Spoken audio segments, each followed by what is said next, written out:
No, not you. Good I'm evening. sorry. Good to see y'all here tonight.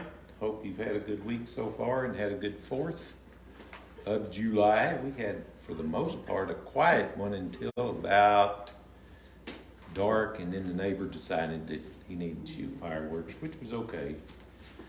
But anyway, all right, prayer list. Remember Sarge as he goes in for his procedure on Friday. Remember Nancy Harris? Have we had an update on her? She's the same. About the same? Still in a room? Yeah. Now, As since far she's as in we a know. room, does that mean she's off the vent now? Not sure. I'm not sure. They had her off, and she was off for a while, then they had to put her back on. And I think then they took her off again, and I don't know. Okay, We know she's not in ICU. got you. Yeah. Just remember my youngest daughter's family, her and her husband both have issues going on, so, And the kids. and the kids, so it's just one thing it's just one of those things where one thing and then another, but anyway, they'll get through it like most do.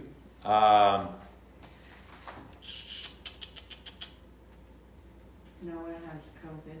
Noah has COVID. Yeah, we found that out. Prayer, so- Was that after Mondays when, Monday.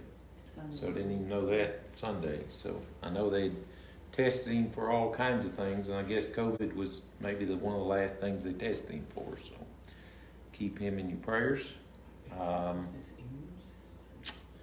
Anyone else that we need to put on the prayer list? Anyone? Nobody else, huh? Well, I guess that's good. Do I? Not that I know of. Yeah. Just keep me on there. All right. Well, we're gonna keep you on there, especially with him being down for a while. We can keep you on there. Maybe you won't. She's gonna get one more day of work out of him tomorrow. One more day. Get the whip out. I got masking tape. I tie him in his, tape him in his recliner. Ain't too bad. Duct tape. Yeah, duct tape. Get some of That's what that. I mean. I Get some got of that duct gorilla tape. tape. That'll take care of him. That'll take skin off and everything. We had some stuff Yeah. that worked better than that gorilla tape. All right. Well, again, just remember everybody that's on our prayer list. There are many. We added a bunch last week, and they are in the bulletin. So just remember all those people. Again, remember Brother Robin as he comes Sunday to preach Sunday morning. So remember that. Also, baby shower for baby Jordan and baby. And Ryan. And Ryan. Yeah, he had something to do with it too. As we're going to do that after morning service, there will be potluck, so do remember that. Hey, missing dish. There will be no service Sunday night. The following week, we will have a missionary that will be in the Philippines soon, and so this was about the last chance. Phil Kakilala, which has been here before, but he's getting ready to go back to the Philippines. So he called me the other day, and I said, "Yeah, come on." So he'll be here with us on the 16th. So keep him in your prayers as well. That evening, we will have the men's and women's classes. So anyway, remember that. Summertime is moving quickly, so keep everyone in your prayers as far as vacations and that kind of thing goes. But again, here we are in July, so anyway, it is kind of crazy. Tonight we are going to be in Esther 5 and 6. Next week we'll be in 7 and 8, and then the following week we won't meet unless y'all want to. The adults are always welcome to meet. But I won't be here. We'll be at the lake. So that's our last hurrah for the summer, more or less. So anyway, that's probably our last camping trip for a while anyhow. So I'll be camping the first week of August in Hot Springs. oh, that's right. Because I need to take care of Trip. Are you still doing that? As far as I know. Okay. You just gotta pull it down there and then come and get Yeah. it. Well, we'll see how it goes. Anyway, so do remember everyone in your prayers. And again, just keep studying. I have not soaked the last 2 chapters of Esther because I'd be too far ahead.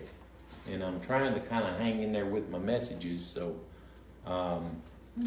we will, I will finish up the week I get back from camping, so. I'm in week 6 this week, so Yeah, that right. I can focus on the Yeah. on the WMA study the following week. So anyway, I got my notes and everything from it, but again, tonight we're gonna do, chapters 5 and 6 of Esther, so, we'll get to that soon. I am considering going to 1st and 2nd Kings next, studying about Solomon, so it's kind of gotten my attention here lately, so we'll see how that goes. But anyway, let's have a word of prayer, then we will get into our study tonight. Father, we thank you so much for bringing us here tonight. Thank you again for the week you've given us, for celebrating just the independence that you've given this nation. And God, we do pray for our nation. We lift her up. We pray that she will turn back to you and be one nation under God once again.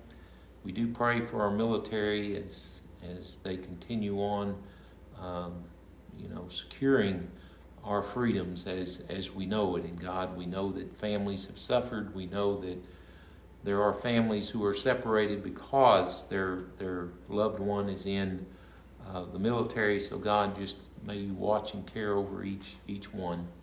Thank you again for your many blessings. Be with those that are on our prayer list. Just you know how to deal with each situation, and may your will be done.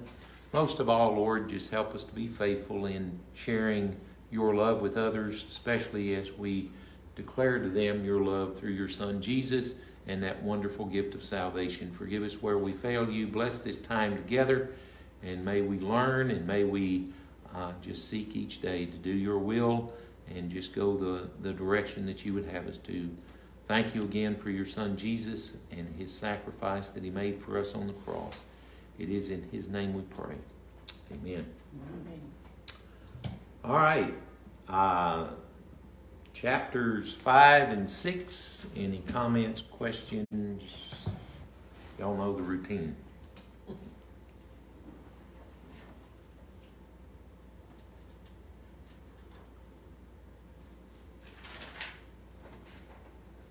I know Haman was an evil man, but you kind of got to feel sorry for him.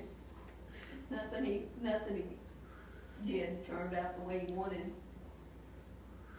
I don't feel sorry for him. I don't, because of the very end of chapter 5, and when he got the suggestion, just hang him up here, way up There you high. go. That's all you got to do. And he liked that idea.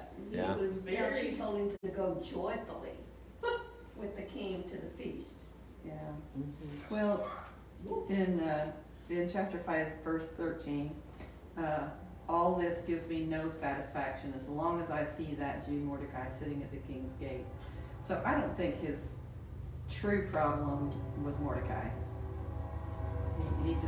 He had self-esteem issues. Yeah, he had If people were not bowing down, honoring him, recognizing him, then it was a tragedy, and his self-worth was found in what other people thought of him and how they displayed because of his position, instead of just being happy in himself.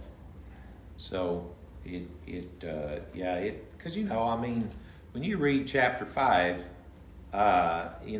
from 9 to the end there, Haman was all about Haman.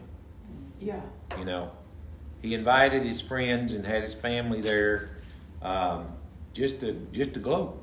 Look how much I've made. Look at my position. Look at all I have. In fact, I am the only other one that Queen Esther invited with the king to her place for the meal.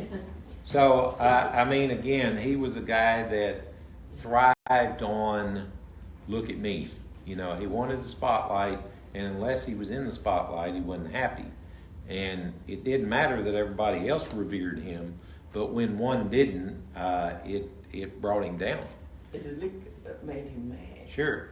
But, you know, in there too, but with his wife and his friends, it seems like they were there to, like we would say, pat him on the back and say, oh, this Tell was him what such he a wanted good to hear. idea. Yeah. And Well, they were the enablers, see. they were like the yes men. They enabled him to be the way that he was. Yeah. In fact, they encouraged it. So, you know, Haman was never going to change because everybody treated him like he wanted them to, except for Mordecai. Yeah. And there was old Mordecai.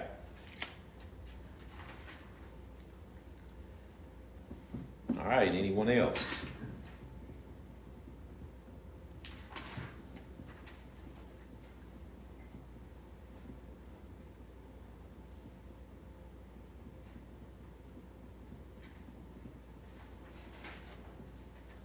You know, when I first read about Esther inviting Haman to, and that was years ago when I read it the first time, but I thought, why is she inviting that mean dude? She had a plan. Yeah.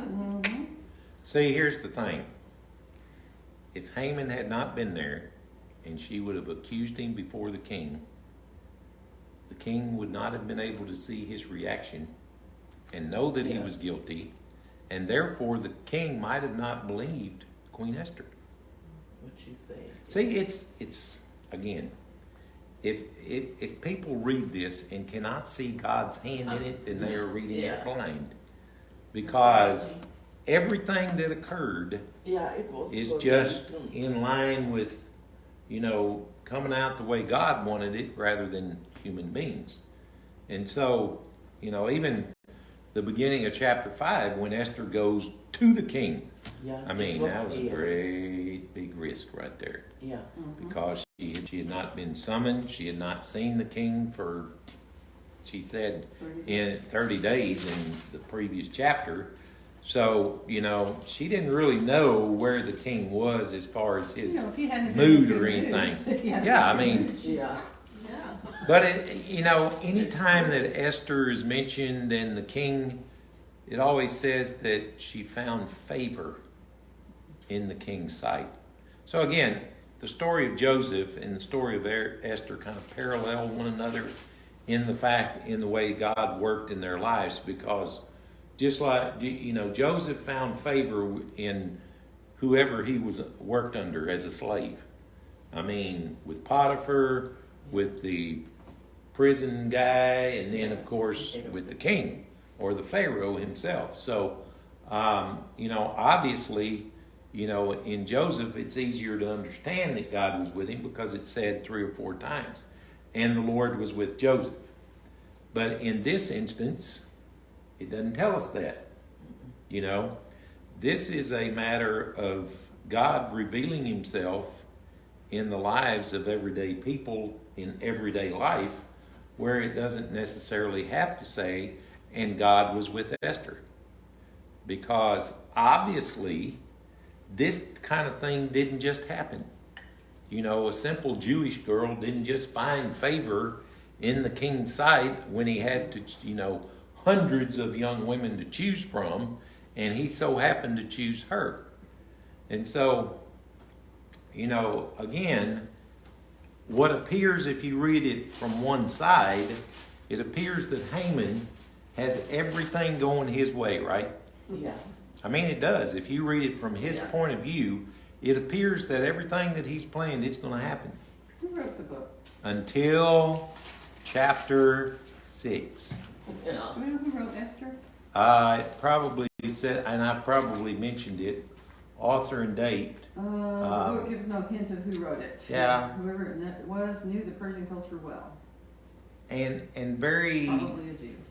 probably, but you know, there were Some commentators have attributed the book to Mordecai himself. always the things that happened in the daily life of the king were chronicled. So if they needed information, they had people in place to get that information.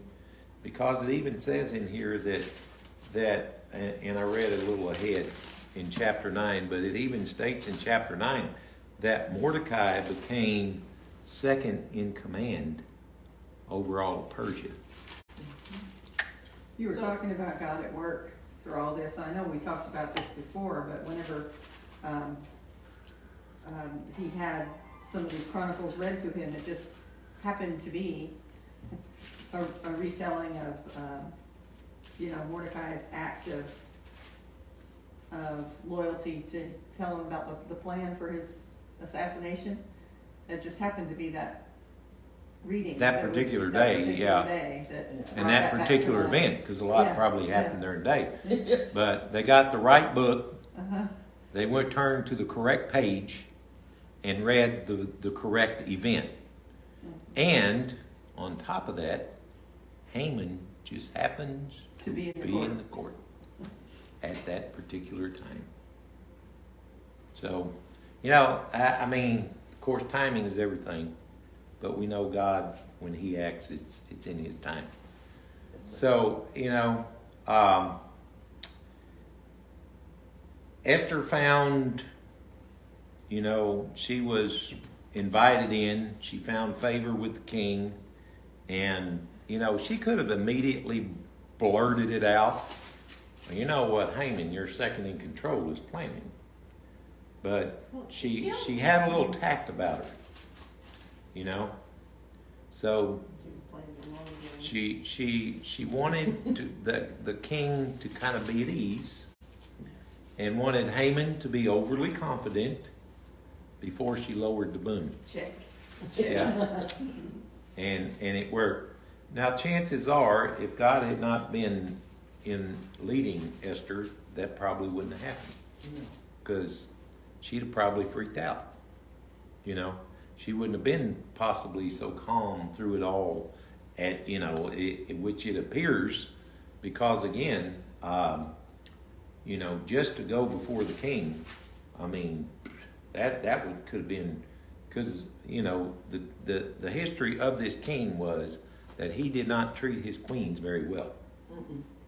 So, but he treated Esther like a queen, right?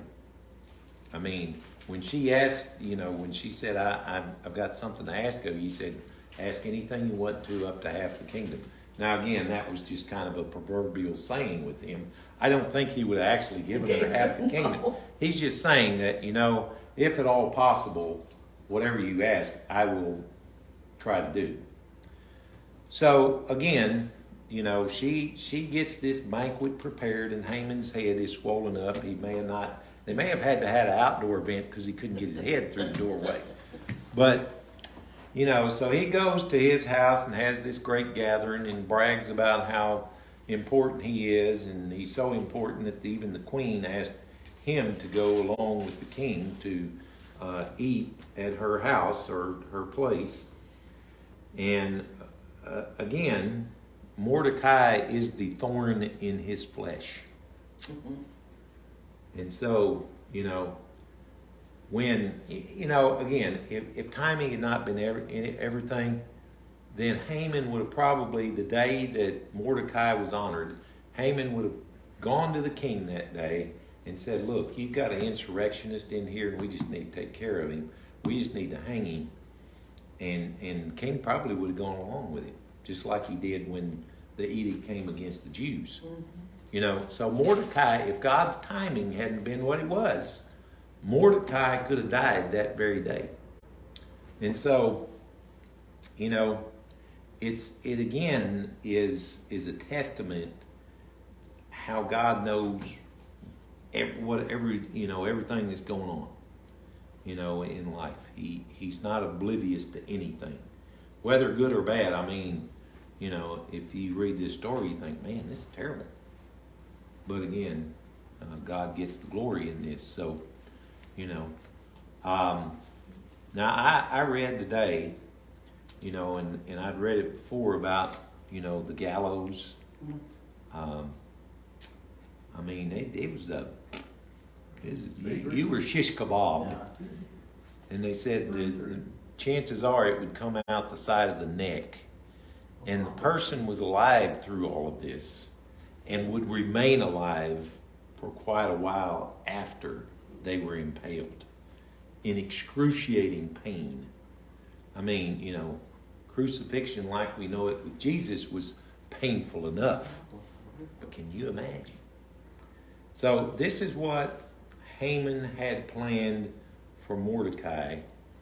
And again, when his wife and all his friends, they were nice people too, weren't they? Yeah. Oh, just impale the dude and get rid of it. And he had this thing built in his own yard. Yeah, net So gross. he could just enjoy, Just enjoy the view. just Yeah. look at it anytime he Yeah. wanted to. Ugh. Now that's pretty wicked. So we could talk to him the Yeah. whole time while he was dying. You know, Kind of but like he- Pharisees with Jesus while he was And hanging on the do I cross. gather that this was like larger than the standard gallows of the time? It made it extra yeah, so I everybody mean, could see. some translations say it was 75 feet tall, but I don't really understand that because that's way up there. That's, I don't know Yeah. how they could accomplish that. Yeah, I don't know either, but it was tall so that everybody could see, you know. 75 feet, it says 50 cubits. Yeah. Mm. So, you know, a cubit is from the elbow to the middle finger. Yeah. So- Everybody, I got short I mean, the cubits. whole. Yeah, your cubit's city smaller than could see mine. all that. Yeah. If it was But that. people Yeah. way So over. I mean, you think 50 of those, you know. Golly gee. Of course, Haman might have been a little guy. Could have been 50 of those. 50 kings. But it's still, you know, it's still pretty high up there. Yeah. So, you know, I'm like you. Wicked I stuff. need to get a person out to get. yeah, wicked people do wicked things. Mhm. You know, just the way it is. They were worse than the mafia. Yeah. Well, they probably were like the mafia back then. You know. Wow. Well, his wife tried to warn him. I mean, at the And she end, did. Yeah, she did. It's like, She said, this is probably not a good idea. You probably trust ignored it. You don't know Gone nothing. too far to go back. Yeah. Yeah. That's the thing about hate. it is. It takes you way farther than you would like to go. So, you know, chapter 6, the king has a sleepless night. Oh. So what do when you can't sleep? You read, right? Yeah. Or have Have somebody somebody read to you. Hey, you could read to me. We both fall asleep, right? The gallows might be, no. Wake me up in the middle of the night. Wow. Hey, That was. so anyway, so he had a sleepless night, and so he ordered, now you know, it says, so he ordered the book of the Chronicles, the record of his reign, to be brought in and read to him. So, you know, I don't know how many books there were. How long his I reign mean, had been. his reign had probably been pretty long up to then. I think he reigned for over 20 years. But wouldn't there have been scrolls? Mhm. Well, we don't know because Persia was a pretty advanced bunch. You thought they might. But So I they don't know. happened on a pretty current event. And they did, you know. And it said, and it was found recorded there that Mordecai had exposed Bigthana and Teresh, two of the king's officers who guarded the doorway, who had conspired to assassinate King Xerxes. I forget, So- did the king, was he, before having heard his servants read this, was he aware of that plot when it happened? Yes, because Esther told him about it. Okay, Yeah, and told him that it was Mordecai that. Yeah. yeah, okay. So yeah, he had already been made aware of that. Again, he did not know that Mordecai was that the Jews were the ones that had the edict against them on the 12th month, you know, to be murdered. He knew that Mordecai was a Jew, but he did not know the edict was against the Jews. So, because Haman did not make that clear, Feel that. he did not reveal that. He was being Slipped his secretive. mind. Yeah. So, Purpose. you know, the conversation goes, have we honored this guy? And they, no, we hadn't done anything. So, his thought was, well, I guess we need to. And so he said, well, who's out in the courtyard? Well, Haman is. And it's so funny, life is so ironic, right? Yeah. So he asked Haman, well, what would you do If you wanted to honor. if you wanted to honor somebody? And Haman's like, well, he wants to honor me, so I'm going to, Really? I'm Amp it up going there. to amp it up. So, well, we put the king's clothes on him and put him on the king's horse, and we parade him through town and tell everybody that the king is honoring this man. And then backfired. And then, can you imagine when the king said, well, Haman, why don't you do that for Mordecai? Shall I hit the floor? God has a sense of humor. I believe that. Yeah. He has to walk But his to- horse through Yeah. town. And proclaiming. proclaim, yes. You know, he Oh, was it's just Esther. cute on it. Oh, yeah. Yeah. You just see a red-faced man Overnight in August. walking through proclaiming this with the teeth gritted, and that fake smile that some of them have. But God has a sense of humor, right? Well, Just the Yeah. way He designed this. I mean, it's so Yeah, I like that. it's so hilarious. And again, he does exactly because he knew better than not Yeah. do what the king said. So it says, Haman rushed home. Now this affected him so bad that it was like somebody had died, because he had his head covered in grief and told his wife what happened and all his friends. It says, since Mordecai, before whom your downfall has started, is of Jewish origin, you cannot stand against him. She knew. She already knew. That's just really But here's the thing about this event that came to my mind as I was studying this.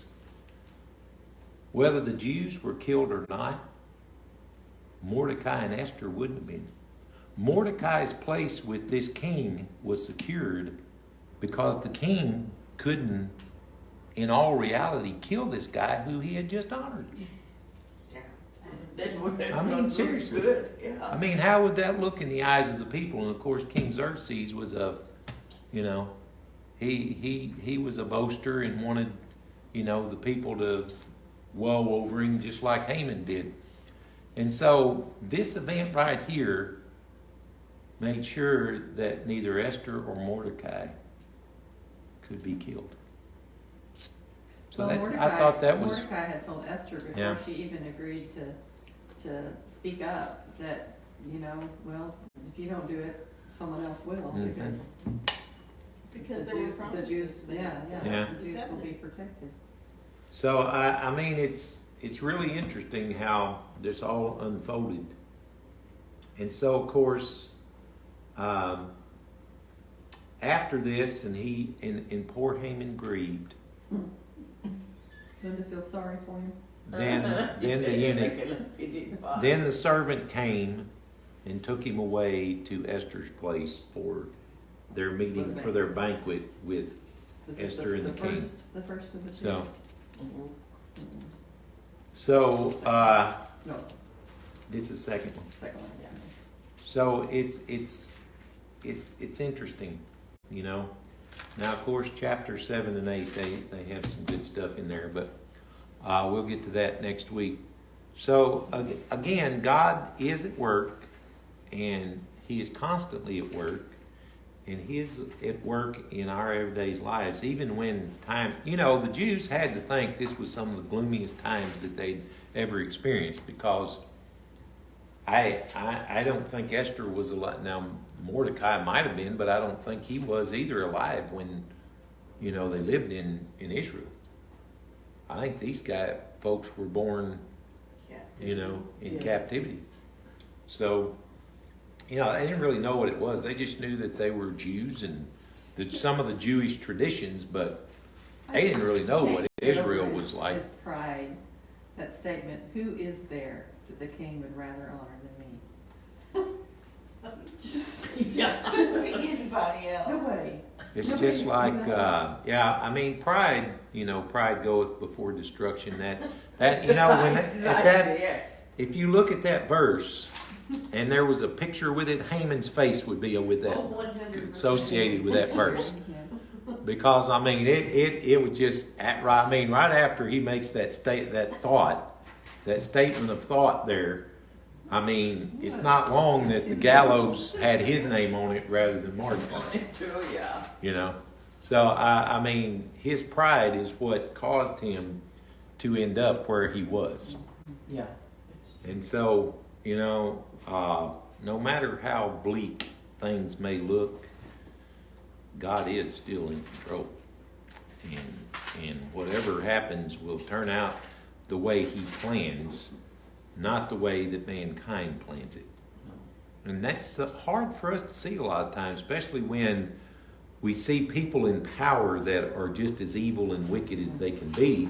And we're thinking, I mean, how do you overcome that?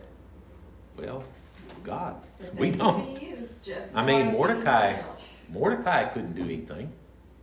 He was at the mercy of the king. Yeah.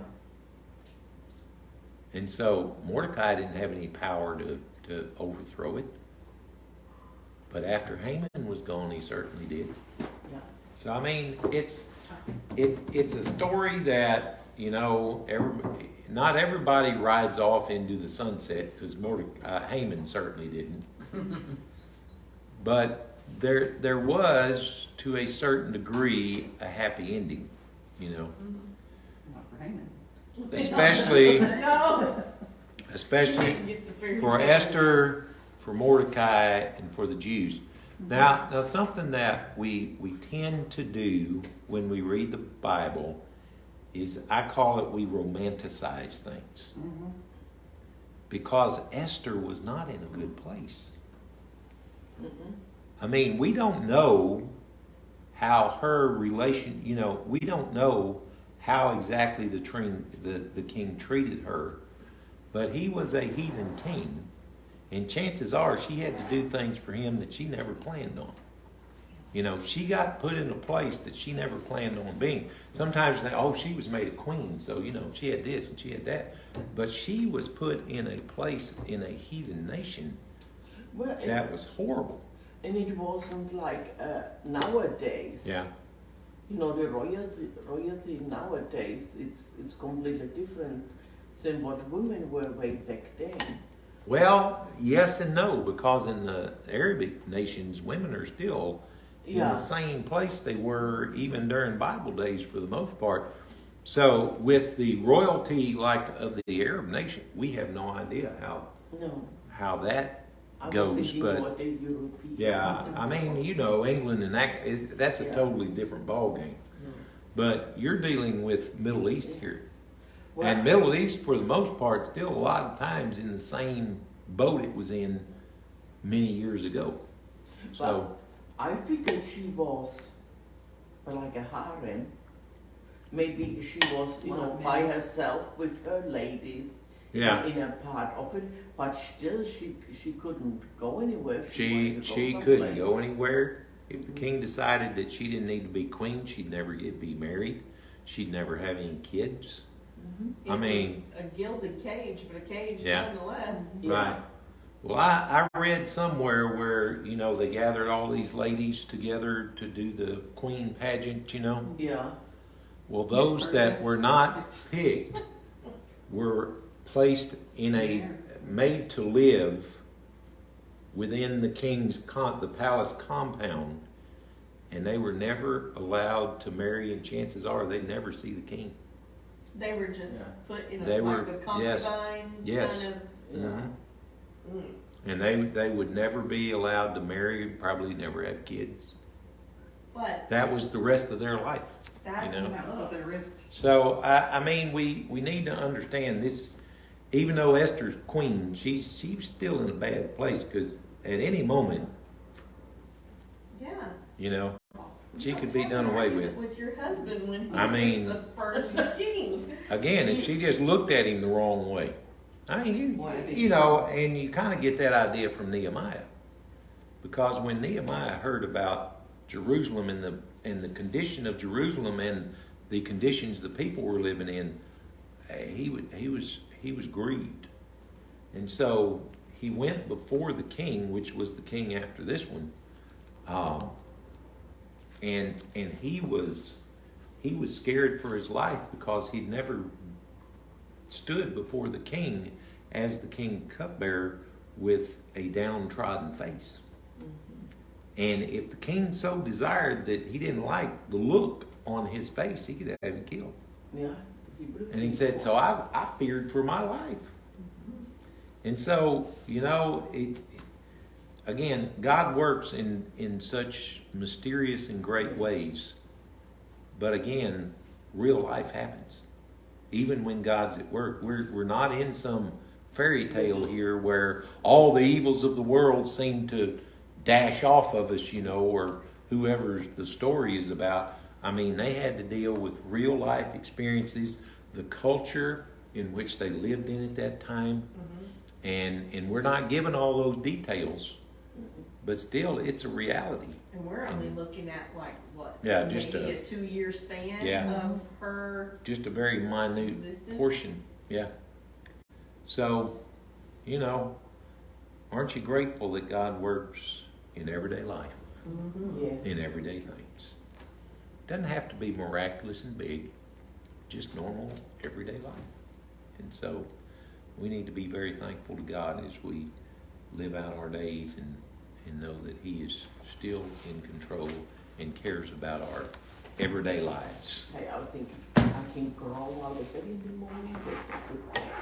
I'm gonna crawl out of bed and hear my bones pop and know that I'm still alive. Yep, that's it. Thank you all so much for being with us. God bless you. Hope you have a great rest of the week. Tune in Sunday. Hopefully our live stream will be working correctly. You never know. Technology's fickle. So God bless.